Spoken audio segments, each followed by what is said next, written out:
Thank you స్ఫూర్తి for the warm welcome. అందరికీ నమస్తే. ఈరోజు మనం చర్చించబోయే అంశం బియాండ్ పబ్లిషింగ్, తెలుగు పుస్తకాల పంపిణీ భవిష్యత్తు. పుస్తకం పబ్లిష్ చేయడమే ఒక భాగం మాత్రం అయితే, కానీ అది పాఠకుడి వరకు వాళ్ళ చేతిలోకి చేరే వరకు జరిగే ప్రయాణం దాని అసలు జీవితం. ఈ ప్రయాణంలో ముఖ్యమైన భాగం డిస్ట్రిబ్యూషన్. కానీ అన్ఫార్చునేట్లీ మన తెలుగు పబ్లిషింగ్లో ఈ అంశం గురించి మాట్లాడేది చాలా తక్కువ. సో ఈరోజు మనం కొత్త పాఠకులను చేరుకోవడానికి, కొత్త నగరాలను చేరుకోవడానికి, కొత్త ప్లాట్ఫామ్లకు వెళ్ళడానికి ఎన్నో ప్రయత్నాలు చేస్తున్నాం. కానీ ఇంకా చాలా సవాళ్ళు మిగిలి ఉన్నాయి. సో పుస్తకాలు ఉన్నాయి, పాఠకులు ఉన్నారు, కానీ ఇద్దరిని కలిపే దారిలో ఇంకా చాలా లోపాలు ఉన్నాయి. ఈ రోజు చర్చలో మనతో పాటు ముగ్గురు స్పీకర్లు ఉన్నారు.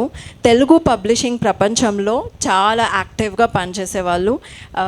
కోయ చంద్రమోహన్ గారు, నవ తెలంగాణ పబ్లిషింగ్ హౌస్.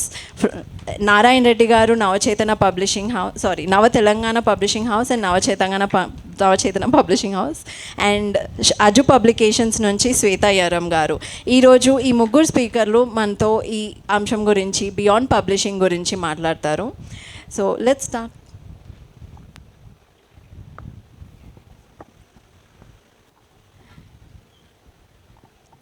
ముందుగా ఒక ముఖ్యమైన ప్రశ్నతో మొదలు పెడదాం అనుకుంటున్నాం.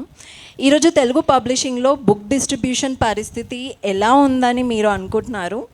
మన పుస్తకాలు నిజంగా పాఠకుల వరకు చేరుతున్నాయా, లేక ఇంకా హైదరాబాద్, విశాఖపట్నం, విజయవాడ లాంటి నగరాల వరకు మాత్రమే పరిమితం ఉందా? సో అది క్వశ్చన్. మీరు నారాయణ రెడ్డి గారి నుంచి స్టార్ట్ చేద్దాం. ఓకే, అందరికీ నమస్కారము. ఛాయా ఫెస్టివల్స్కి వచ్చినటువంటి మిత్రులందరికీ నమస్కారం. ఈరోజు మొదటి క్వశ్చన్ కింద బుక్ డిస్ట్రిబ్యూషన్ గురించి చెప్పారు. డిస్ట్రిబ్యూషన్ ఒకప్పుడు మనకు ప్లాట్ఫామ్స్ అంటే పుస్తకాలు మాత్రమే, బుక్ షాప్స్. పుస్తకాలు అంటే బుక్ షాప్స్కి వెళ్ళి మనం పర్చేజ్ చేసి చదివే అలవాట్లు ఉన్నాయి. అది ఇప్పుడు డిస్ట్రిబ్యూషన్స్ అన్నప్పుడు main publishers, dealers and book shops వరకు వెళ్ళాలంటే ఇప్పుడున్న పరిస్థితులు ఆన్లైన్స్ ఇలాంటివి వచ్చిన తర్వాత ఏంటంటే కొంచెం బుక్ షాప్స్ వరకు ప్లాట్ఫామ్స్కి వెళ్ళడం చాలా కొంచెం తగ్గిపోయినట్టు కనబడుతుంది. అలా వెళ్ళే ఉంది ఏంటంటే పబ్లిషర్సు, డిస్ట్రిబ్యూటర్సు, సేలర్స్, ఈ ముగ్గురి ఒక ప్లాట్ఫామ్. వాళ్ళది పబ్లిషర్స్ ప్రింట్ చేయగానే డీలర్స్కి ఇచ్చి, డీలర్ నుండి బుక్ సేలర్స్కి వెళ్తే అది మార్కెట్లో అంతటే డిస్ట్రిబ్యూట్ అవుతుంది. ఇప్పుడు ఇందాక మన వాళ్ళు చెప్పినట్టు ఇప్పుడు హైదరాబాద్, విశాఖపట్నం అండ్ విజయవాడ అనే అన్నట్టు ఉన్నారు. సాధారణంగా ఒకప్పుడు వాస్తవంగా ఈ నగరాలలోనే పెద్ద బుక్ షాపులు ఉండేవి, వాటి ద్వారానే అమ్మకాలు జరిగేవి. ఇప్పుడు అనివార్య కొత్త నాగరికతలు, కొత్త సిస్టమ్స్ వచ్చిన తర్వాత కొన్ని నగరాలకు మనము ఎక్స్టెన్షన్గా ఉన్నా ఇంకా బుక్ షాప్స్కు చాలా విరివిగా బుక్ షాప్ పెంచి డిస్ట్రిబ్యూషన్ పెంచితే దీనికి ఇంకా సేల్ అయ్యే అవకాశం ఉంటుంది.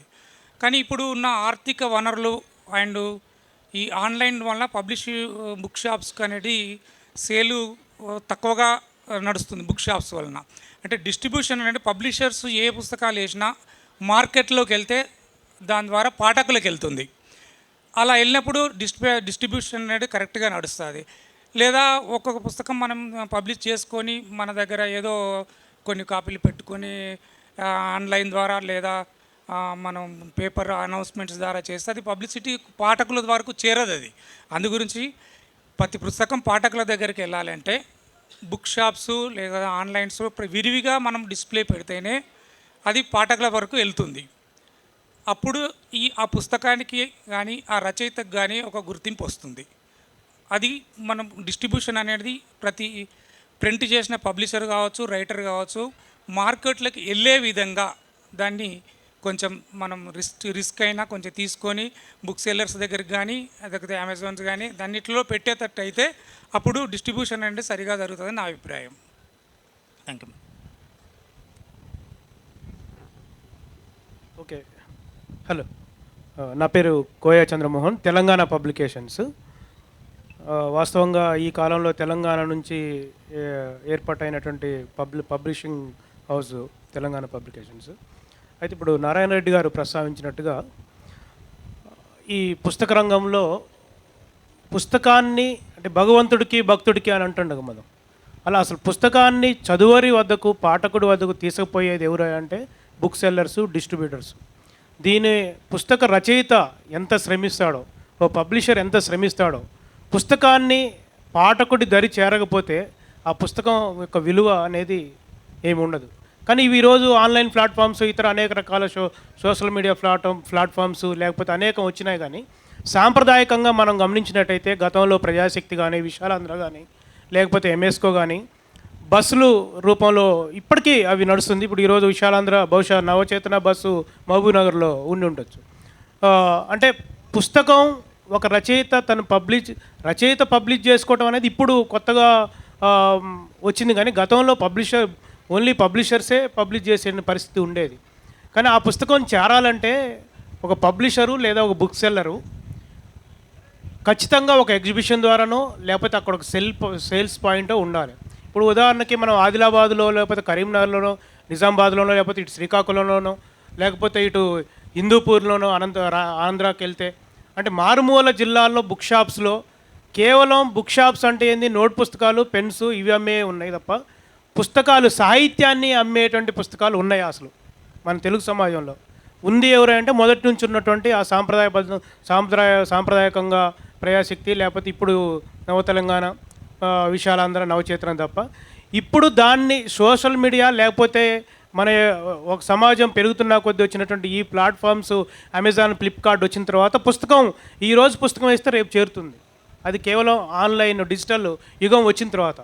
అయినా కూడా మన ఇండియా అనేది 2 ఇండియాలు ఉన్నాయి మనకు తెలుసు. అది ఒకటి డిజిటల్ ఇండియా, ఇంకోవైపున అసలు ఈ సెల్ ఫోన్ కూడా అందని ప్రాంతాలు కూడా ఉన్నాయి. కాబట్టి అలాంటి చోటకు చేర్చేది ఎవరు అని అంటే పబ్లిషరు లేదా బుక్ సెల్లరు లేదా డిస్ట్రిబ్యూటర్ కావచ్చు. అంటే దీన్ని చేరటం లేదా పుస్తకాలు అంటే ఖచ్చితంగా చేరుతున్నాయి. ఇప్పుడు ఇంతకుముందు ఉన్నటువంటి సమస్య లేనే లేదు, పుస్తకాలు చేరుతున్నాయి. కానీ ఇప్పుడు ఉదాహరణకి అజూ పబ్లికేషన్ వాళ్ళు వేసినటువంటి పుస్తకం శ్రీకాకుళంలో ఉన్నటువంటి ఒక మారుమూల గ్రామం లేకపోతే ఉట్టూరు లాంటి ప్రాంతానికి చేరాలంటే ఒక 20 రోజులు పడుతుంది. ఈలోపు ఈ పుస్తకం ఆల్రెడీ సేల్స్ అయిపోయి ఒక 1000 కాపీలు అయిపోయి, 2000 కాపీలు అయిపోయి, 10,000 కాపీలు అయిపోయి చేరటానికి సమయం అనేది పడుతుంది.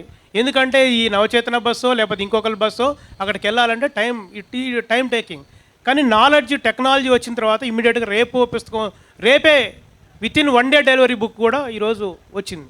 కాబట్టి పుస్తకం పాఠకుడి వద్దకు చేరటం లేదా అని అంటే ఖచ్చితంగా రచయితలు ఒక ప్రయత్నం చేస్తే 2వ రోజే పుస్తకం చేరేటువంటి అవకాశాలు ఈరోజు ఉన్నాయి.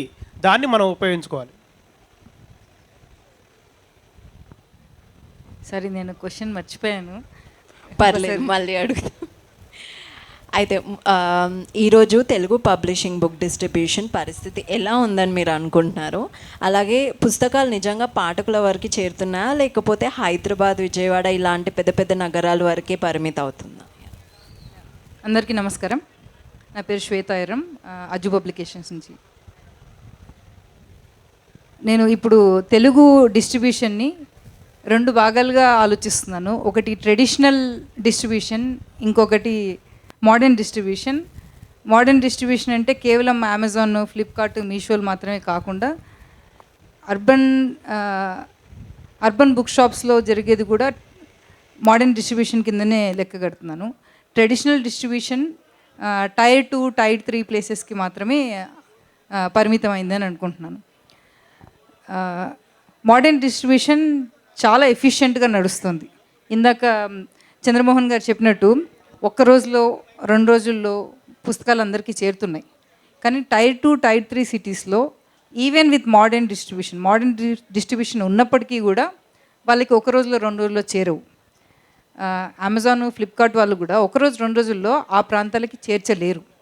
ఎందుకంటే వాళ్ళ డిస్ట్రిబ్యూషన్ కూడా అంత లోతుగా లేదు. కానీ పుస్తకాలు అక్కడ దాకా చాలా ఫాస్ట్గా వెళ్ళగలిగేది కేవలం బుక్ షాప్స్ ద్వారా, ట్రెడిషనల్ డిస్ట్రిబ్యూటర్స్ ద్వారా. ఈ ట్రెడిషనల్ డిస్ట్రిబ్యూటర్స్, సాంప్రదాయక డిస్ట్రిబ్యూటర్లు ఈ మధ్య చాలా తగ్గిపోయారు లాస్ట్ 30-40 ఇయర్స్లో. నాకు అనుభవం లేదు, అంతకు ముందున్న వాళ్ళకి తెలుసు ఇదంతా.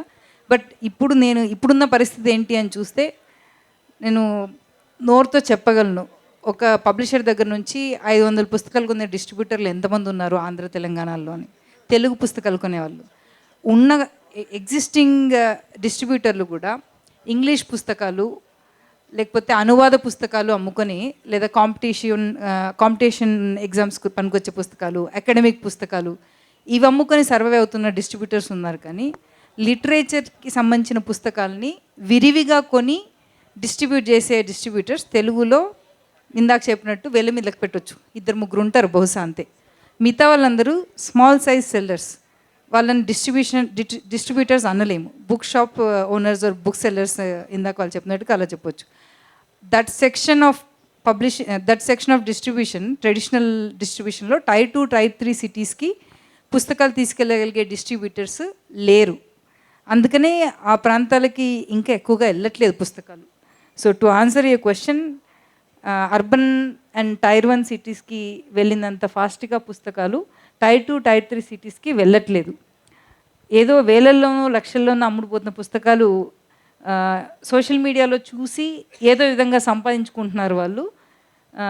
There are negative effects to that, which is వాళ్ళు ఫ్లిప్కార్ట్, మీషోల్లో పైరేటెడ్ బుక్స్ కొనగలుగుతున్నారు. ఎందుకంటే వాళ్ళ distribution, pirated sellers distribution is stronger then, వాళ్ళు మనకంటే బలంగా డిస్ట్రిబ్యూట్ చేసుకోగలుగుతున్నారు. ఎలా అంటే ఈ పైరేటెడ్ బుక్స్ వేస్తున్న వాళ్ళు చాలామంది కూడా non Telugu printers and distributors, వాళ్ళ డిస్ట్రిబ్యూషన్ చాలా స్ట్రాంగ్గా ఉంది తెలుగు స్టేట్స్లో కూడా. అందుకని పుస్తకాలు నిజంగా ఒరిజినల్ పబ్లిషర్స్ చేసిన పుస్తకాలు టైర్ 2, టైర్ 3 సిటీస్కి ఎక్కువగా వెళ్ళట్లేదు, త్వరగా కూడా వెళ్ళట్లేదు. యాక్చువల్లీ ఆ క్వశ్చన్ అడుగుదాం అనుకున్నా ముందు, but will come back to that and will talk about it. Shweta గారికి ఇంకో ప్రశ్న ఏంటంటే, మీరు ఇన్స్టాగ్రామ్ ఇన్ఫ్లుయెన్సర్ మార్కెటింగ్ అండ్ అదే అమ్మ డైరీలో కొన్ని పేజీలకి చాలా ఇన్స్టాగ్రామ్ రివ్యూస్ వచ్చాయి ఇంతకుముందు. ఇట్లాంటి వీడియోస్ అండ్ మీ దృష్టిలో ఇన్ఫ్లుయెన్సర్ మార్కెటింగ్ అనేది ఎంతవరకు మీకు బుక్ సేల్స్కి, బుక్ డిస్ట్రిబ్యూషన్స్కి యూజ్ అవుతుంది? అసలు సేల్స్ అవుతాయా ఇన్ఫ్లుయెన్సర్ మార్కెటింగ్ ద్వారా వెళ్తే బుక్ డిస్ట్రిబ్యూషన్ చేయడం? ఈ స్టేజ్ని వాడుకొని నేను ఒక చిన్న క్లారిఫికేషన్ ఇస్తాను. అమ్మడేరి పుస్తకం విషయంలో, అమ్మడేరి పుస్తకం రిలీజ్ అయ్యి 4 నెలల తర్వాత దాని అమ్మకాలు పెరగడం స్టార్ట్ అయ్యాయి. అప్పటి వరకు మేము ఆ పుస్తకానికి సంబంధించి ఒక చిన్న రీల్ కూడా చేయలేదు. సోషల్ మీడియాలో ఒక పోస్ట్ పెట్టాము అన్ని పుస్తకాలు పెట్టినట్టుగానే. అప్పటి వరకు మేము అసలు రీల్సే చేయలేదు ఏ పుస్తకం మీదను. రీల్స్ అని స్పెసిఫిక్ ఎందుకు మెన్షన్ చేస్తున్నా అంటే, విద్యా గారు అడిగిన question is very closely related to the topic of reels. చాలామంది ఇన్ఫ్లుయెన్సర్స్ మార్కెటింగ్లో ఇన్స్టాగ్రామ్ రీల్స్ ఒక మేజర్ ఇన్ఫ్లుయెన్స్, రీడర్స్ని ఈ పుస్తకం వైపు ఇది వచ్చిందని చెప్పడానికి కానీ, ఇది కొనండి అని చెప్పడానికి కానీ, ఇది బాగుంది బాగాలేదు అని చెప్పడానికి కూడా రీల్స్ అన్న మీడియం చాలా స్ట్రాంగ్గా వాడుకుంటున్నారు ఇప్పుడు సోషల్ మీడియాలో. మేము ఆ పుస్తకం విషయంలో మా వైపు నుంచి కానీ, రచయిత వైపు నుంచి కానీ ఒక్క రీల్ కూడా చేయలేదు. ఎవరో వేరే రీడర్స్ చదివి పాఠకులు చేసిన రీల్స్ వల్ల ఆ పుస్తకం ఇంకా వేరే పాఠకులకు చేయడం మొదలైంది. కాబట్టి దాన్ని ఒక ఎగ్జాంపుల్ లాగా నేను తీసుకోలేను. అండ్ ఆ పుస్తకాన్ని కూడా ఒక సేల్స్కి ఒక ఎగ్జాంపుల్ లాగా తీసుకోలేను. ఇది ఒక అవుట్లయర్. అన్ని పుస్తకాలు ఇన్ని పోవు కాబట్టి ఇది ఒక అవుట్లయర్. మనం దాన్ని శాంపుల్గా తీసుకొని కాన్వర్జేషన్ ముందుకు తీసుకెళ్ళలేము. బట్ ఒకటి మాత్రం నిజం, ఆ పుస్తకం చాలా చాలా it opened a lot of doors. దాని తర్వాత చాలామందికి తెలుగులో పుస్తకాలు చదవడం అలవాటైంది. కొత్త వాళ్ళకి, జెన్జీ అనండి, మిలీనియల్ అనండి, జెన్ ఆల్ఫా అనండి, వాళ్ళకి కొత్తగా తెలుగు ఇప్పటివరకు చదవని వాళ్ళకి కూడా కొత్త వాళ్ళకి అలవాటైంది. దానివల్ల వేరే పుస్తకాలు కూడా అమ్ముడవడం స్టార్ట్ అయ్యాయి. నాట్ జస్ట్ అజు పబ్లికేషన్స్కి మాత్రమే కాదు, మీరు వేరే పబ్లిషర్స్తో కూడా మాట్లాడవచ్చు. అజు పబ్లికేషన్స్లో వచ్చిన అమ్మడైరీ తర్వాత కొత్త పుస్తకాల షాపులు చిన్నచిన్నవి టైర్ 2, టైర్ 3 సిటీస్లో కూడా కొత్త పుస్తకాల షాపులు, కొత్త బుక్ డిస్ట్రిబ్యూటర్లు, కొత్త రచయితలు, కొత్త పాఠకులు ఇవందరూ తయారైనప్పుడు it proved only one point, there are readers, there is readership. మనం గ్రాప్ చేసుకోలేదు ఇన్ని సంవత్సరాలు. ఎలా ఆ రీడర్స్ దగ్గరికి వెళ్ళగలగాలి అనేది ఎవరికి అర్థం కాలేదు ఇన్ని రోజులు. ఇప్పటికైనా 100% అర్థమైందా అంటే అవ్వలేదు. It's a learning process. మేము కూడా నేర్చుకుంటా ఉన్నాం మెల్లమెల్లగా. And Instagram are social media marketing నుంచి కన్వర్షన్ రేట్ ఎంత ఉంటుంది సేల్స్కి అని అడుగుతున్నారు. హ్యూజ్, చాలా ఎక్కువగా ఉంటుంది. ఒక ఒక పుస్తకం గురించి ఒక సమీక్ష ఒక న్యూస్ పేపర్లో వస్తే దాని నుంచి 5 నుంచి 10 కూడా పుస్తకాలు అమ్ముడు పోవు డైరెక్ట్ కన్వర్షన్ చూసుకుంటే. అంటే బహుశా చదివి ఒక బుక్ షాప్కి వెళ్ళి కొంటారేమో ట్రెడిషనల్ పద్ధతుల్లో, కానీ మాకు ఫోన్ చేసి ఈ పుస్తకం ఎలా కొనాలి, మాకు లింక్ పంపించండి, పోస్ట్ చేయండి అని అడిగేవాళ్ళు బహుశా 5 మంది 10 మంది ఉంటారు. అది కూడా వాళ్ళకి ఆ పుస్తకము ఆ పేపర్ వచ్చిన రోజు చదివి ఉండరు. వాళ్ళు ఎక్కడో పొరపాటున ఏదో ఒక రోజు మధ్యాహ్నం ఖాళీగా ఉన్నప్పుడు అలా అక్కడ పడిన ఒక పేపర్ తీసుకొని చదివి ఉంటారు. ఇదేదో బాగానే ఉన్నట్టుంది అని ఫోన్ చేసి మాకు ఈ పుస్తకం గురించి చదివాను పేపర్లో అని చెప్పి మాట్లాడతారు. So conversion rate on through paper medium is very low. Social media influencing and marketing ద్వారా వచ్చే కన్వర్షన్ రేట్ ఈజ్ హ్యూజ్. ఒక పోస్ట్ మేము పెట్టి ఈ పుస్తకం వచ్చింది అని చెప్పినప్పుడు ఒక 2000 మంది కనీసం చూస్తున్నారు, ఓ ఈ పుస్తకం వచ్చిందంట అని వాళ్ళకి తెలుస్తుంది. ఆ 2000 మందిలో 20 మంది కొన్నా కూడా that is a very good conversion rate. So thank you అండి. దీనికి ఒకటి యాడింగ్ ఏంటంటే అంటే ఇన్స్టాగ్రామ్ ఇన్ఫ్లుయెన్సర్ ద్వారా కానీ లేకపోతే సోషల్ మీడియా ఈ వాట్సాప్ కానీ ఇతర ఫేస్బుక్ ఇతర అన్నిటి ద్వారా ఈ మధ్య కాలంలో బాగా అంటే ఎందుకంటే స్టూడెంట్స్ యూత్ అంతా కూడా రీల్స్లో ఉంటున్నారు కాబట్టి అది కేవలం ఒక మీడియా మాత్రమే, పుస్తకం వచ్చింది అని చెప్పేటువంటి ఒక మీడియం మాత్రమే, మాధ్యమం మాత్రమే. అది ఇన్ఫ్లుయెన్స్ ఏమాత్రం చేయలేదు. Only it will reach our reader, that's all, అంతే. కానీ వాస్తవంగా అందులో కంటెంట్లో దమ్ముంటే పుస్తకం ఎప్పుడైనా సేల్ అయింది, ఎక్కడైనా సేల్ అయింది. నేను ఎందుకు చెప్పదలుచుకున్నా అంటే ఇప్పుడు ఉదాహరణకి చాలా మండల కేంద్రాలు ఉన్నాయి తెలంగాణ, ఆంధ్ర. ఏ మండలం కేంద్రంకి నవచేతన వాళ్ళది కానీ any book publishing house bus maintain చేస్తున్న వాళ్ళు ఖచ్చితంగా 15,000 20,000 రూపాయల బుక్స్ సేల్ అవుతున్నాయి డిస్కౌంట్ ఇచ్చిన తర్వాత. ఎందుకు సేల్ అవుతున్నాయి? ఖచ్చితంగా రీడర్ అనేవాడు చదివే వాళ్ళు ఉన్నారు. చాలామంది ఏం చెప్తున్నారు అంటే మన వాళ్ళు అంటే మన రచయితలు కూడా చెప్తున్నారు దాంట్లో చదివే వాళ్ళ సంఖ్య లేదు, చదివే వాళ్ళు లేరు, చదవట్లేదు అని అంటున్నారు. ఇప్పుడు దానికి అమ్మ డైరీలో కొన్ని పేజీలు పుస్తకమే ఉందనుకోండి, ఎందుకు వాళ్ళు 1000 కాపీలు ఎందుకు సేల్ అయినాయి? ఇన్ఫ్లుయెన్సర్ ద్వారా ఏదో రూపం మీరు పెట్టకపోవచ్చు, ఎవరో ఒకరు పెట్టుండొచ్చు. బట్ అది ఒక తల్లికి ఈ పుస్తకం వచ్చిందంట బిడ్డ చదువు అని అంటే ఏదో సందర్భంలో మా బుక్ షాప్కి వచ్చినప్పుడు ఈ పుస్తకం బాగుంటుందంట కానీ అది ఇవ్వండి అంటే అది రీచింగ్ పాయింట్. నేను అనేది ఆ రీచింగ్ పాయింట్ అనేది సోషల్ మీడియా, దాన్ని ఉపయోగించుకొని వెళ్ళాలి. అదే సందర్భంలో నేను ఫస్ట్లో చెప్పినట్టుగా ఇండియా అనేది 2 ఇండియాలు ఉన్నాయి. డిజిటల్ ఉంది, మన డిజిటల్ కాకుండా ఇంకా మారుమూల గ్రామాలు చదువు కేవలం ఫోన్లు కూడా వాడిన వాళ్ళు ఉన్నారు. నేను అందుకే చెప్పేది అంటే పుస్తకం యొక్క రూపం మారింది. ఒకవేళ బుక్ ఆన్లైన్లో చదివే వాళ్ళు ఉన్నారు, పుస్తకం ఫిజికల్గా చదివినట్టుగా ఫీల్ అయ్యే వాళ్ళు కూడా ఉన్నారు. కాబట్టి పుస్తకం యొక్క రూపం మారినప్పటికీ ఇప్పటికీ మనం మండల కేంద్రాలకు పుస్తకాన్ని మనం తీసుకెళ్ళలేదు తప్ప పుస్తకాలు చదివే వాళ్ళు ఉన్నారు అనేది నేను 10 ఏళ్ల కాలంలో నా అనుభవంతో నేను చెప్తున్నాను. ఖచ్చితంగా మన తెలుగు సమాజంలో పుస్తకాలు చదివే వాళ్ళు ఉన్నారు. నేను ఆశ్చర్యపోయాను. మొన్న అలిశెట్టి ప్రభాకర్ గురించి ఎవరో మాట్లాడారు. జస్ట్ మొన్న ఒక వీడియో ఒకళ్ళు ఎవరో యూట్యూబ్లో మాట్లాడితే ఒకే రోజు 25 కాపీలు మాకు అమెజాన్లో ఆర్డర్లు వచ్చినాయి. అంటే చదివే వాళ్ళు లేరా? తెలియక, రీచ్ కాక. ఇది that I would like to add. ఇది యాక్చువల్గా పాఠకునికి దగ్గరికి పుస్తకం పోతే డెఫినెట్లీ దానికి ఆదరించే గుణం పాఠకుల దగ్గర ఉన్నది. కానీ పుస్తకాన్ని మనం ప్రింట్ చేసుకొని మన దగ్గరనో ఎక్కడినో పెట్టుకోవడం కాదు. పుస్తకం పాఠకుల దగ్గరికి వెళ్ళాలి. అది ఏ రూపకంగానో బుక్ సెల్లర్ దగ్గరనో ఆన్లైన్ ద్వారా ఏ రూపంగా వెళ్ళినా కంపల్సరీ పుస్తకం చదివే పాఠకులు మన తెలుగు 2 స్టేట్లలో ఉన్నారు. అందు గురించి పుస్తకం అనేది పాఠకుల దగ్గరికి వెళ్ళాలి. థ్యాంక్ యూ అండి షేర్ చేసుకున్నందుకు. నెక్స్ట్ క్వశ్చన్, సో ఇది నారాయణ రెడ్డి గారు క్వశ్చన్. మీరు కొత్త రకాల పంపిణీ విధానాలు ఏమైనా ట్రై చేశారా? అంటే ఈ ఆన్లైన్లో పెట్టడమే కాకుండా డైరెక్ట్ బుక్ స్టోర్స్కి ఇవ్వడమే కాకుండా ఇంకేమైనా ట్రై చేశారా పాఠకులను చేరడానికి ఆర్ మీ సేల్స్ పెంచుకోవడానికి? యాజ్ అ ట్రెడిషనల్ పబ్లిషర్ మీరు ఏం చేశారు? అది తప్పకుండా మేడం. ఇప్పుడు పుస్తకం పాఠకులు చేరడానికి అంటే డిఫరెంట్ యాంగిల్స్లో మనం చేరొచ్చు. ఇప్పుడు మా బుక్ ఫేర్స్ చేయడం, ఎగ్జిబిషన్స్ పెట్టడం, మా ఓన్ నవచేతన పబ్లిషింగ్ హౌస్ తరపున మొబైల్ వ్యాన్స్ ఉన్నాయి. ఈ మొబైల్ వ్యాన్స్ ఎవ్రీ మన డిస్టిక్లో ఒక 30 days అని ప్రోగ్రామ్ పెడతాం. మండల స్థాయిలో కూడా వెళ్తుంది. స్కూల్స్లో ఎగ్జిబిషన్ పెట్టడం, అక్కడక్కడ అవేర్నెస్ పెట్టడం.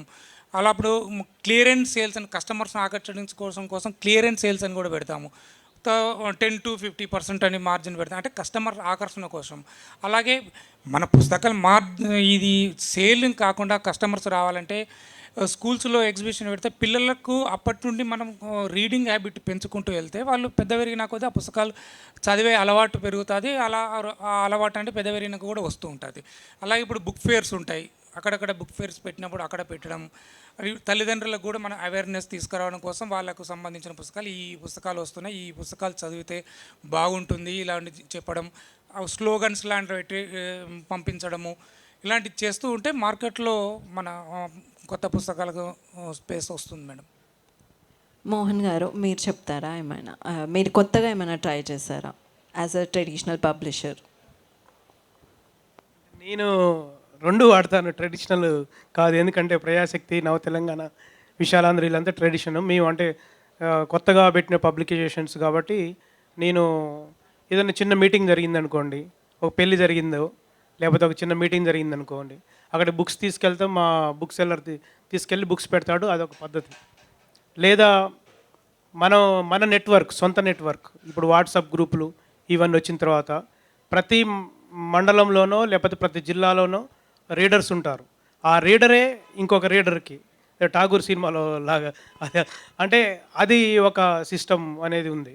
రెండవది, రచయిత తను రాసినటువంటి పుస్తకానికి చేరాలి అని తపనతోని పనిచేసే వాళ్ళు ఉంటారు. రచయిత పుస్తకానికి అంటే చాలామంది, ఎక్కువ మందికి నోషన్ ఏముంటుందంటే వీళ్ళు ఏదో నవచేతనో లేకపోతే ఈ పెద్ద పబ్లిషింగ్ హౌస్లు వీళ్ళంతా డబ్బులు తీసుకొని కొట్టేస్తుంటారు, మాకు డబ్బులు ఇవ్వరండి. డబ్బులు ఇవ్వరు అనే దాని మీద అది ఒక దట్ ఈజ్ డిఫరెంట్. దాన్ని ఫైట్ చేయొచ్చు, అడగవచ్చు, అది ఓకే. కానీ మెయిన్ అక్కడ ఏంటంటే ఒక పుస్తకాన్ని చేర్చాలంటే దాని వెనకాల కూడా చాలా శ్రమ ఉంటుందండి. అది కూడా అంటే ఇప్పుడు మీరు అడిగిన ఈ సాంప్రదాయ పద్ధతుల్లో మనం జిల్లా వరకు, ఒక మండలం వరకు చేర్చాలంటే ఇప్పుడు సోషల్ మీడియాతో తక్కువ ఖర్చుతోని నువ్వు ఒక ఫేస్బుక్లో పెట్టుకుంటే నీకేం ఖర్చు ఉండదు. బట్ ఒక పుస్తకాన్ని తీసుకెళ్ళాలి అని అంటే ఇప్పుడు పోస్టర్లు కూడా మనం చాలా, అది కూడా సెంట్రల్ గవర్నమెంట్ ఈ కాలంలో అది పెంచారు.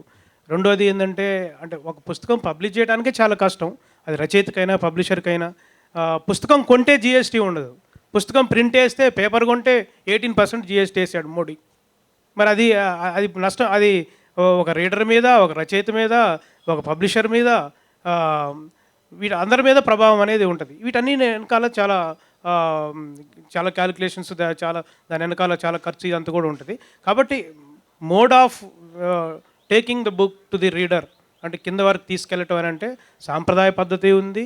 ఇప్పుడు కొత్తగా వచ్చినటువంటి ప్లాట్ఫామ్స్ను వాడుకోవటం, అనేక పద్ధతుల్లో పుస్తకాన్ని తీసుకెళ్ళచ్చు. చదివే వాళ్ళు ఉన్నారు. నా పాయింట్ ఏంటంటే చదివే వాళ్ళు ఉన్నారు, ఖచ్చితంగా మనం తీసుకెళ్ళగలగాలనేది నా పాయింట్. థ్యాంక్ యూ అండి. శ్వేత గారు, మీరు ఈ మధ్య కొత్తగా ఏమైనా ట్రై చేశారా ఇలా మీ సేల్స్ పెంచుకోవడానికైనా, డిస్ట్రిబ్యూషన్ ఎక్కువ మందికి వెళ్ళడానికైనా ఏదైనా ట్రై చేశారా? సో మేము ఎప్పుడు అమెజాన్లో మాత్రమే అమ్మేవాళ్ళం. ఎందుకంటే అమెజాన్ ప్లాట్ఫామ్ ఒరిజినల్ పబ్లిషర్స్ని ఇట్ ప్రొటెక్ట్స్ రియలీ వెల్. ఎవరైనా పైరేటెడ్ సెల్లర్స్ వచ్చిన వాళ్ళని ఆపడము, ఇవన్నీ చాలా స్ట్రాంగ్గా ప్రొటెక్ట్ చేస్తుంది. ఫ్లిప్కార్ట్, మీషో అలా కాదు. కానీ ఫ్లిప్కార్ట్, మీషోల్లో మా పుస్తకాల కాపీలు పైరేటెడ్వి చాలా ఎక్కువ మంది చాలా ఎక్కువ అమ్మేస్తున్నారు. మేము ఒరిజినల్గా అమ్మిన దానికంటే ఫ్లిప్కార్ట్, మీషోల్లో ఎక్కువ అమ్మినట్టుగా మాకు ఆల్రెడీ డేటా ఉంది. Though it is unofficial data, we still were able to get some data. So ఈసారి మేమే ఫ్లిప్కార్ట్, మీషోల్లో పైరేటెడ్ సెల్లర్స్కి కాంపిటీషన్గా అమ్మడం మొదలెట్టాము.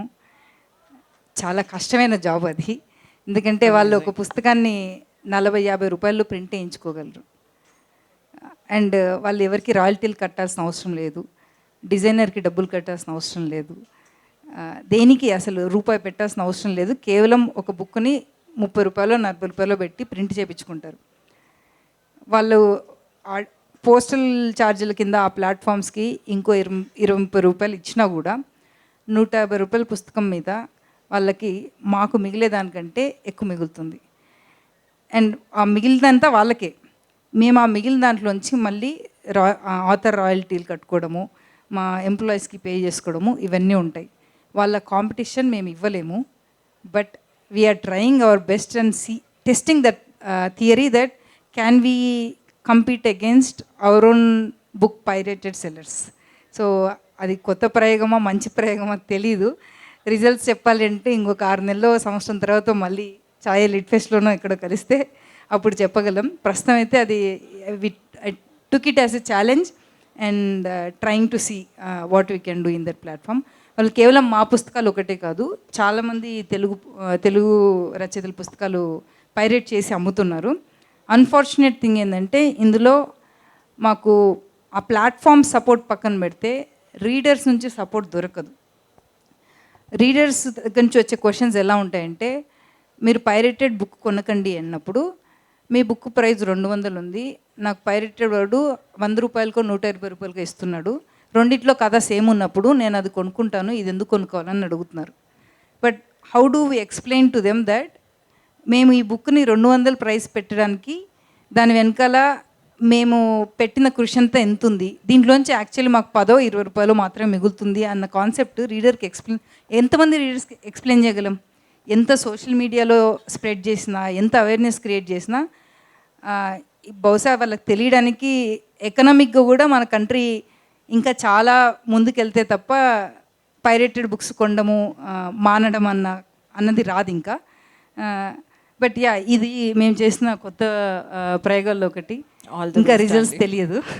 All the best for that. Thank you.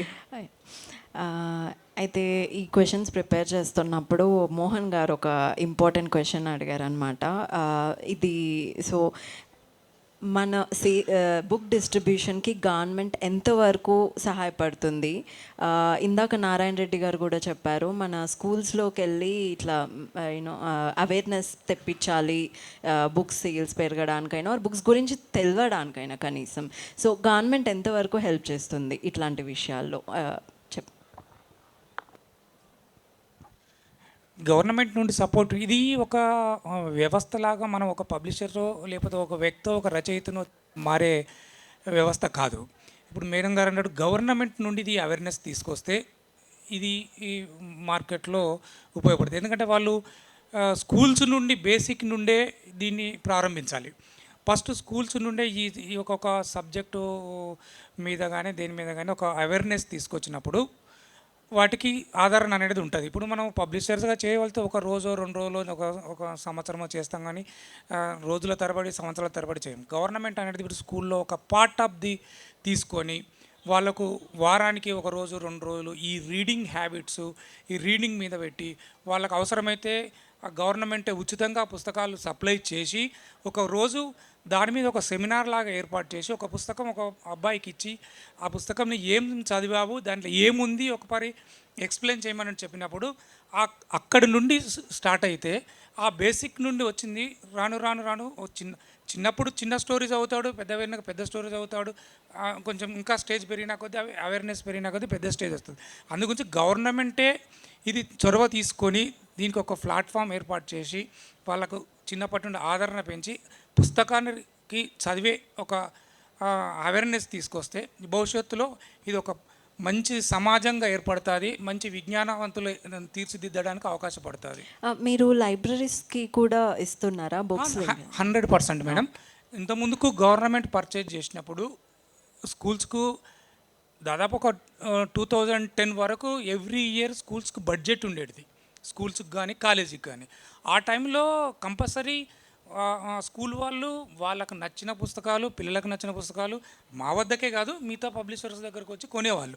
ఇప్పుడు దాదాపు 10-12 సంవత్సరాల నుండి అసలు స్కూళ్ళకు గవర్నమెంట్ నుండి ఎలాంటి తోడ్పాటు లేదు, వాళ్ళ పుస్తకాలు కొనడం లేదు, పిల్లలకు చదివించడం లేదు. అట్లాగే కాలేజీ యూనివర్సిటీల్లో కూడా సేమ్ థింగ్.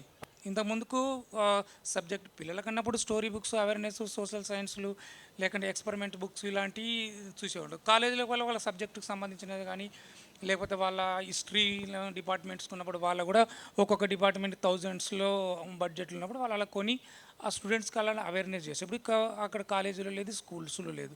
అదే గవర్నమెంట్ అనేది ఎన్నో కార్యక్రమాలు చేస్తారు వాళ్ళు. కనుక విద్యారంగానికి ప్రోత్సాహం ఇస్తే మంచి సమాజాన్ని, మంచి వ్యక్తిత్వాలను, మంచి ఒక గుర్తింపు తెచ్చే అవకాశం ఉంటుంది. కాబట్టి గవర్నమెంటే ఈ పని చేస్తే బాగుంటుంది నా అభిప్రాయం. అది వాళ్ళే చేయగలరు. వ్యక్తులుగా మనం చేస్తే కొన్ని రోజులు చేయగలుగుతామే తప్పే సంవత్సరాలకు తోటి మనం చేయలేము. Thank you. మోహన్ గారు. దీనికి ఒకటి నారాయణ రెడ్డి గారు చెప్పిన దానికి అదనంగా ఏంటంటే గవర్నమెంట్ మన అందరి దగ్గర దాదాపు 8% సెస్ వసూలు చేస్తుంది. అందరం మనకు తెలియకుండానే మనం కట్టేస్తున్నాం, గవర్నమెంట్ కడుతున్నాం. చాలామందికి తెలియదు కూడా, గ్రంథాలయ సెస్ అని ఉంటుంది. ఒక్క హైదరాబాద్ నగరంలోనే దాదాపు ఒక సిటీ పరిధిలో ఉన్నటువంటి లైబ్రరీస్కి 100 కోట్ల పైన బకాయి పడింది సెంట్రల్ మన జిహెచ్ఎంసీకి 100 కోట్ల పైనే వసూలు చేశారు సెస్ పేరుతో మనందరి దగ్గర నుండి. మరి ఈ డబ్బులన్నీ ఇస్తే గ్రంథాలయాలు బాగుపడతాయి కదా, ఇవి ఇవ్వరు. ఇవి అలా మూలుగుతూ ఉంటాయి, లేకపోతే వేరే దానికి వాడుతుంటారు. రెండోది ఏంటి, గవర్నమెంట్స్ సహకారం, గవర్నమెంట్ గ్రంథాలయాల్ని రెగ్యులర్గా ఉన్న గ్రంథాలయాలు మున్సిపల్ సెస్ ఏదైతే ఉందో అది, లేదా నువ్వు ఒక అకౌంట్ డైరెక్ట్గా స్టేట్ గవర్నమెంట్కి పెట్టుకొని ఆ సెస్ అంతా స్టేట్ గవర్నమెంట్కి ఇచ్చి ఎప్పటికప్పుడు ఇవ్వచ్చు కదా, అలా కూడా చేయొచ్చు. మీరు మున్సిపల్ జిహెచ్ఎంసీకినో లేకపోతే ఇంకా మున్సిపల్కే దాన్ని ఒక పద్దు కింద పెట్టేసి మీరు వసూలు చేసి అలా ఉంచుకునే బదులు డైరెక్ట్ స్టేట్ గవర్నమెంటే ఒక పద్దు పెట్టి ఏ సెస్ మొత్తం కూడా అందులో పడితే వెంటనే మొత్తం స్టేట్ వైడ్గా ఉన్న లైబ్రరీలకి ఏ నెల ఇచ్చినా కూడా బ్రహ్మాండంగా. ఇప్పుడు తమిళనాడులో ఏం జరుగుతుంది, ఒక రచయిత పుస్తకం వేసుకోవాలంటే 500 పుస్తకాలు వేసిస్తారు, 1000 పుస్తకాలు వేసిస్తారు. మరి మన దగ్గర ఎందుకు ఏం పుట్టింది వీళ్ళకి, ఏమైంది? ఎందుకు గవర్నమెంట్స్, ఏ గవర్నమెంట్ అయినా కానివ్వండి, ఏ పార్టీ అయినా కానివ్వండి, ఎందుకు దీని మీద ఫోకస్ చేయదు? ఇప్పుడు కోవిడ్ టైంలో మీరు అందరికీ పెద్ద వాళ్ళకి కార్పొరేట్స్కి రాయితీలు ఇచ్చారు కదా, కోట్ల బకాయిలన్నీ తీసేశారు కదా. పబ్లిషర్లు, చిన్న రచయితలంతా కూడా, ఇప్పుడు ఉదాహరణకి మనకి బార్బర్ షాపులకి కేసీఆర్ గవర్నమెంట్లో పవర్ ఫ్రీ ఇచ్చారు. పబ్లిషర్స్ కూడా ఏమన్నా ఇచ్చారా? పబ్లిషర్ బతికితేనే కదా రచయిత బతికేది. కింద ఉన్నటువంటి గోడౌన్లో కానీ వర్కర్స్ కానీ ప్రింటర్స్ కానీ. మరి అసలు పబ్లిషర్ ఈ కోణం నుంచి నాకు తెలిసి ఒక హెచ్బిటి గీతా గారు దీని మీద ఒక వర్క్ చేశారు గీతా గారు. అంటే ఎందుకు అంటే పబ్లిషర్స్ని వీళ్ళేదో సంపాదించుకొని పోతారు. అసలు నేను చెప్తున్నా అండి, పబ్లిషింగ్ ఫీల్డ్లోకి, పుస్తకం రంగంలోకి రావటం అంటే డబ్బుల కోసం ఎవరు రారు ఇక్కడ. ఎందుకంటే మొత్తం సమాజంలో చివరి కోరిక మనిషిది ఏంటంటే, చివరి కోరిక అన్ని వసతులు, అన్ని సౌకర్యాలు వచ్చిన తర్వాత ఆ కల్చర్లో భాగంగా పుస్తకం చదవటం అనేది చివరి కోరిక మనిషిది. మేము ఒక వైన్ షాపో లేకపోతే ఇంకోటో రియల్ ఎస్టేటో అయితే ప్రతి ఒక్కరికి వెంటనే లైన్లో నిలబడి కొనుక్కుంటారు కదా, సాయంత్రం కాగానే కిటకిటలు ఆడతాయి. కానీ పుస్తకం అనేది అది కాదు, పోయి మనం మార్కెట్ చేసుకొని మనం ఐడెంటిఫై చేసి ఎవరు అనేది. ఇలాంటి దానికి ప్రభుత్వాలు ఎందుకు గుర్తించవు? దౌర్భాగ్యం ఏంటంటే తమిళనాడు, కేరళ తరహాలో మన ఆంధ్రప్రదేశ్ లేకపోతే తెలంగాణ కూడా దృష్టి పెడితే పబ్లిషింగ్ ఫీల్డ్ ఖచ్చితంగా ఫ్లరిషింగ్గా ఉంటుంది. మీరు ఏం చేయాల్సిన అవసరం లేదు. ఓన్లీ మీరు కలెక్ట్ చేసినటువంటి సెస్ లైబ్రరీస్కి ఇస్తే లైబ్రరీస్ స్ట్రెంథన్ అవుతాయి. రచయితకి 10,000 రూపాయలు ఇస్తున్నారు పొట్టి శ్రీరాములు తెలుగు యూనివర్సిటీ వాళ్ళు. 10,000 ఇస్తే 1000 పుస్తకాలు వేయాలని నిబంధన ఉండేది. ఇప్పుడు సరే మన టెక్నాలజీ పుణ్యమని మనం 100 కాపీలో 32 కాపీలు, 10 కాపీలు, 1 కాపీ కూడా వేసి ఇవ్వచ్చు. నేను కూడా ఎవరికైనా సలహా అంటే మేము 1000 కాపీలు వేసుకోవాలి, 500 కాపీలు వేసుకుంటే వద్దునైనా మీరు 100 కాపీలు వేసుకోండి అని చెప్తున్నాను నేను. ఎందుకంటే పుస్తకాల మీద పెట్టుబడి పెట్టి మీరు ఓకే రీడర్ నిన్ను ఆహ్వానించిన తర్వాత నీ కంటెంట్ బాగుంటే వాళ్ళే కొనడానికి వచ్చినప్పుడు అప్పుడు we can go for further print. నేనైతే ఆ సలహా ఇస్తున్నా. అందుకని నేనైతే గవర్నమెంట్స్ తెలుగు యూనివర్సిటీ వాళ్ళు 10,000 ఇస్తున్నారు. 10,000 రూపాయలు అసలు ఇప్పుడు ఏమొస్తుందండి? 10,000 రూపాయలతో ఒక పుస్తకం ప్రింట్ అయ్యొచ్చా? ఒక కవర్ డిజైనింగ్కే 5,000 రూపాయలు తీసుకుంటున్నారు. కాబట్టి మా పాయింట్ ఏంటంటే ఇక్కడ ప్రభుత్వాలు పబ్లిషర్లకు కానీ లేకపోతే రచయితలకు కానీ ఇచ్చేటువంటి ప్రోత్సాహం చాలా దారుణంగా ఉంది. ఇది ఎవరు గుర్తిస్తారు, ఎవరు గుర్తించరు అంటే మన రచయితలు, పబ్లిషర్లే. ఇలాంటి ఫెస్టివల్స్ ద్వారా ప్రభుత్వాలకు మనం విన్నవించుకోవడానికి ఇది ఒక అవకాశం. విన్నవించడం కాదు, అవసరమైతే ఆ, ఇప్పుడు బార్బర్ షాపులకి నేను వాళ్ళని తక్కువ వాళ్ళకి ఎందుకు ఇస్తున్నారు మాకు ఇవ్వట్లేదు అనేది కాదు నా పాయింట్. ఇలాంటి అనేక మంది చిన్న చిన్న బిజినెస్ పీపుల్కి ఇస్తున్నప్పుడు ఎందుకు పబ్లిషర్స్కి ఇవ్వరు, ఎందుకు రాయితీలు ఇవ్వరు? మీరు మొన్న చూసాం కదా, పెద్ద పెద్ద అంబానీ లాంటి అదానీ లాంటి వాళ్ళకే కోట్ల రూపాయలు మాఫీ చేశారంట అని. మరి ఇది సమాజాన్ని బాగుపరిచేది కదా ఇది పుస్తక రంగం అనేది, దీనికి ఎందుకు ఇవ్వరు? కాబట్టి నేను అనేది సెస్ లాంటివి గవర్నమెంట్ ఖర్చు పెట్టాలి, రాయితీలు ఇవ్వాలి. అలాంటివే ఖచ్చితంగా అలాంటి చేసినప్పుడే ఈ గ్రంథాలయాలు బాగుపడతాయి, రచయితలు బాగుపడతారు. ఒక రచయిత నేను ఒక పుస్తకం వేసుకుంటే 500 కాపీలు ఈజీగా మన తెలంగాణలో 33 జిల్లాలకి, రీజనల్ లైబ్రరీస్కి, ప్రతి మండల కేంద్రంలో ఉన్నటువంటి ఒక లైబ్రరీకి నా పుస్తకం పోయిద్దని గ్యారంటీ ఉన్నప్పుడు రచయిత బతుకుతాడు. ఈ పని ఎందుకు చేయదు గవర్నమెంట్? ఇచ్చేయాలని నేను అడుగుతున్నాను. చాలా బాగా చెప్పారండి. యా, శ్వేత గారు మీరు నెక్స్ట్ చెప్తారా? వీళ్ళిద్దరూ చెప్పేశారా నేను? Yeah, so to put it in one sentence, government నుంచి డిస్ట్రిబ్యూషన్కి పబ్లిషింగ్కి పెద్దగా సహకారం ఏమీ లేదు. దానికి తోడు కొంచెం బర్డెన్ కూడా ఉంది ట్యాక్సేషన్స్ వల్ల. ఎందుకంటే ప్రింటింగ్ మొత్తం GST 18% వేసేస్తారు మాకు పేపర్ పైన. ప్రింటర్ దగ్గర కూర్చోబెట్టి, బాబు దీన్ని సర్వీసెస్ కింద లెక్క కడతావా, ప్రోడక్ట్ కింద కాకుండా, సో దట్ ట్యాంక్స్ తగ్గుతుంది, బిల్లు లేకుండా ఇస్తారు. ఇలాంటివి అడిగే పరిస్థితికి పబ్లిషర్స్ వెళ్ళాల్సి వస్తుంది. బట్ అట్లీస్ట్ నేను ఇప్పటికి సంతోషంగా ఉన్న ఒకటే విషయం ఏంటి ఇండియాలో అంటే, బుక్ కొనే వాళ్ళకి అట్లీస్ట్ ట్యాక్స్ వేయట్లేదు గవర్నమెంట్. బుక్ అయినా కనీసం ట్యాక్స్ ఎగ్జంప్షన్ ఉంది అని. Thank you for sharing, and I hope through this Chaya Literature Festival through this stage and through this discussion, I hope the government realizes that publishers and manlanti writers and libraries ki dento idi reach avvalani korukuntunnanu. Add before you conclude, ఈ ఛాయా festival ద్వారా మాకు ఒక ఆలోచన ఏంటంటే, ఈ publishers, distributors ఎవరైతే book sellers అంతా ఉన్నారో, ఒక చిన్న ప్లాట్ఫామ్ లాగా, అంటే బుక్ ఎగ్జిబిషన్కి ఒక బుక్ ఫెయిర్ సొసైటీ అనేది ఉంది. బుక్ సెల్లర్స్కి, పబ్లిషర్స్కి అనేది ఒక, అంటే తెలుగు సమాజంలో ఉమ్మడి ఆంధ్రప్రదేశ్లో ఉంది కానీ ఇప్పుడు లేదు. అంటే ఒక సొసైటీ ఫామ్ అయి ఉంది కానీ దాని యాక్టివ్గా లేదు. ఖచ్చితంగా దీని మీద కవులు, రచయితల్ని, లేకపోతే పబ్లిషర్స్ని, డిస్ట్రిబ్యూటర్స్ అందరినీ కలుపుకొని ఒక వేదికగా చేసి గవర్నమెంట్ దృష్టికి వీటన్నిటికి తీసుకెళ్లాలని చెప్పేసి కూడా ఇక్కడికి వచ్చిన తర్వాత ఒక ఆలోచన, ఒక 4-5 కలిసి మాట్లాడుకున్నప్పుడు వచ్చింది. I also thank to the Chhaya literary pest for, అంటే మాకు ఇంత ఐడియా వచ్చినందుకు ధన్యవాదాలు వారికి. అయితే ఒక్క లాస్ట్ క్వశ్చన్ ఉంది ఎండ్ చేసే ముందు, ఇంకా కొంచెం టైం ఉంది. So Hyderabad book fair committee మినహా తెలుగు పబ్లిషర్లు, బుక్ డిస్ట్రిబ్యూటర్లు కలిసి పనిచేసే వేదిక మరొకటి లేదనమాట. ఈరోజు ఛాయా లిటరేచర్ ఫెస్టివల్ ఉంది, కానీ దీనికి ముందు ఇంకేది లేకుండేది. సో బుక్ ఫేర్ కమిటీలో కూడా చాలా సంస్థలు లేవు. దీనిని మీరు తెలుగు పబ్లిషింగ్లో ఉన్న ఒక లోపంగా చూస్తారా, లేకపోతే లైక్ దీన్ని సరి చేసుకోవడానికి ఇంకేం చేయొచ్చు, ఇట్లాంటివి ఏమి కండక్ట్ చేయొచ్చు?